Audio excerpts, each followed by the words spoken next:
The HTC One M8 was one of the best phones of 2014, and the HTC One M9 is right around the corner, so let's get talking.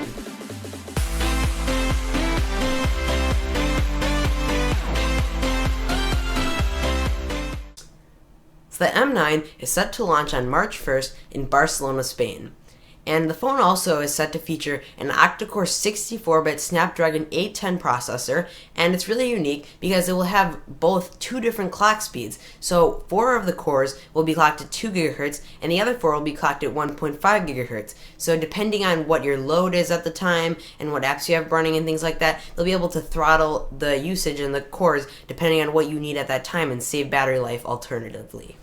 So the device is also rumored to have 3 GB of RAM, which is a really nice improvement over the 2 GB of RAM found in the HTC One M8. And it also is rumored to have a Quad HD display, which means 4K, which is incredible because currently the HTC One M8 has a 1080p display. So this will be a huge improvement, and it will give for a really nice crisp display and hopefully a high PPI as well. So now for the part that I'm sure most people are asking for an improvement in, the camera. So before, HTC was implementing what they called the ultra pixel camera, which was on both the HTC One M7 and M8, and it was really not the best camera. It was probably one of the worst smartphone cameras, actually.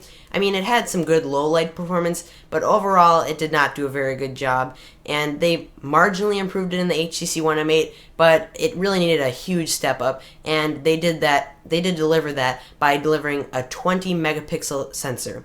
And they didn't deliver it yet, but it's projected that that's what's going to be released. So I'm really looking forward to that. And they've also decided to implement a dual flash, so one for bright colors and one for more warm tone in your photos. So that would be a pretty nice advantage in the upcoming phone, hopefully. So now let's talk about one of the most controversial subjects about any phone, battery life.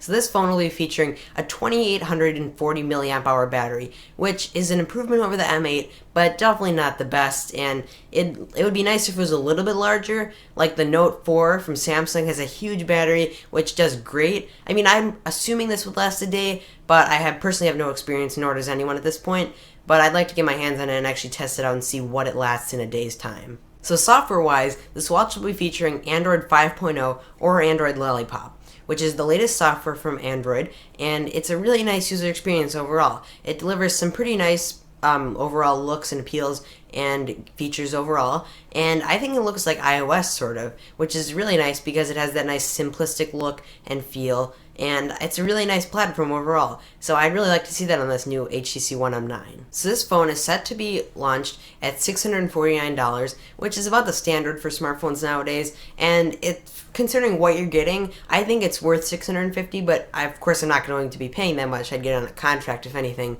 but it seems pretty decent considering what you're getting with all those features and things like that.